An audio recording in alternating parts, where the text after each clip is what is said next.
Okay, welcome back to our podcast.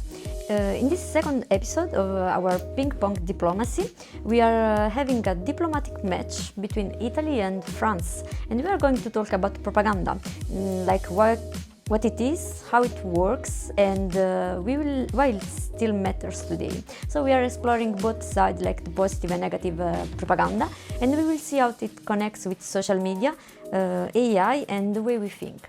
So I'm Gabi from France. And I'm Jana from Italy. Okay, let's start. Jana, let's start from the beginning. Can you tell us what propaganda is? So basically, propaganda has a very difficult and complex meaning, but if I want to put it in one sentence and make it easy, propaganda is the one-sided communication between a bigger party and a smaller party. If we are talking about communication can be very different, but in order to understand if it's really propaganda or not, there are 5 key features. First of all, propaganda has to be one-sided. It has to present only one version of the truth. Second of all, it has to be emotional. It has to use some triggers for your emotional reaction, so you wouldn't be logical. So it uses fear, anger, pride, or even hope. It has to be very simple. You cannot use very difficult scientific messages and words, and it has to reduce everything to just a simple narrative, like it's us against them. It has to be strategic, so there is no reason of propaganda if there is no meaning, if there is no goal. So it is an intentionally designed communication that is made to shape the public opinion or behavior, to put them against another party, let's say. And for at the end, it should be mass-oriented. It should deliver the message with a media, with art, with speaking, with slogans, with education, with whatever, and it has to reach wide audiences. Yeah, it's really interesting. But can you give us a concrete example and explain a bit more how propaganda works? Propaganda uses fear mainly to control the population. So let's say that what is fear? Fear is a very basic human need, a very basic human reaction. It's not even an emotion. It is made to protect us from the danger. It's like pain, let's say.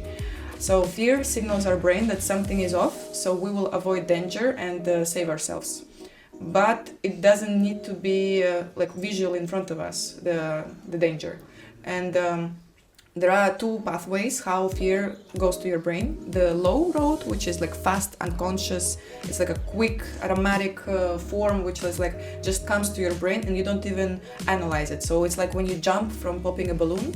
After you jump from the balloon, you will realize that there is nothing going on. It's just a balloon, but you will still have a reaction. And there is also the second type of how fear can go into our brain, which is the high road. It is slow, conscious, it's very repetitive. It's little by little, let's say. So you will be reading those news and one by one, and you will kind of build a stereotype about certain types of group. And then when you will meet them in real life, you will not be afraid of them, but you will be more, let's say, careful with them, because it's already building in your brain for years.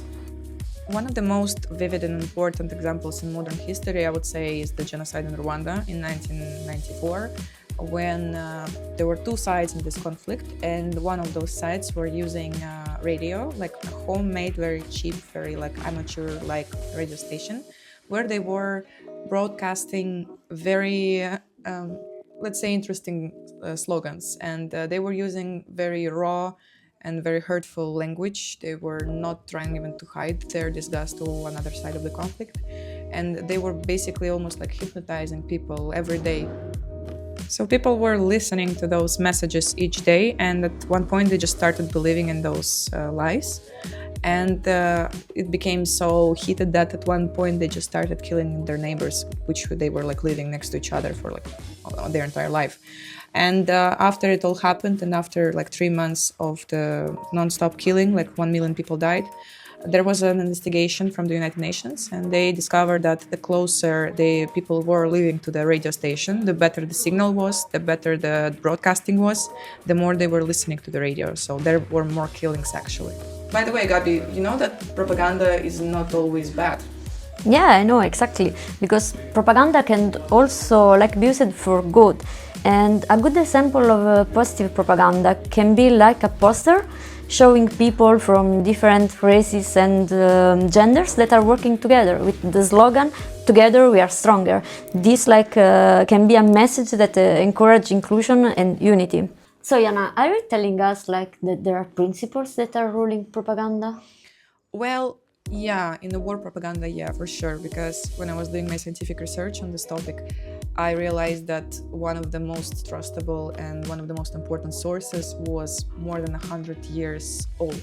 So it was a very, very old discovery of the scientists, like more than 100 years ago. They basically developed 10 principles. And based on those principles, every single conflict, even nowadays, is applicable. So let's say, I will not mention all of them, but just as an example, one of the principles was we do not want the war, we're just defending ourselves. Or the other one would be our mistakes are insignificant, but the enemy's mistakes are very big. Or God is with us, our cause is sacred. And there were 10 statements like that. And if you put any of them on any conflict, even if it's like a domestic one, international one, it is still applicable. The only thing that changed with time is tools. So Gabi, what do you think today is the most powerful tool for propaganda for young people? Yeah, actually, I guess that today the most powerful tool is social media because it has completely changed the way propaganda spreads. Like today, about 65% of Europeans use social media, so it means that what most of what we see online is selected by the AI algorithms because it's not only about social media, it's also about AI. So this system, the AI, decide what appears in our feed, and after it's showing something emotional or shocking that gets more reaction, and even if it's something that is not true. So studies show that more than 6% of engagement with fake news comes from what the AI recommends. Okay, but it sounds quite scary, to be honest. And I think my question would be like, what do you think we can do, like as individuals, as community, as whatever? Like, how can we, like, try our best not to become the victims of the propaganda? Yeah, this is an hard question actually, and I'm not an expert, but I guess that what we can say is to learn people critical thinking. It means that we have to ask ourselves, we have to pause and ask, is it true? Who is behind this message? So Europe is already creating new laws and educational programs to help people spot manipulation online. But the problem is that propaganda is a great power, but it's up to us to think for ourselves and make also smart choices about what we believe and what we share online. Thank you so much for listening to the second episode of the Ping-Pong Diplomacy. It was a very good match. With you was Jana from Italy. And Gabi from France. Bye-bye. Bye-bye.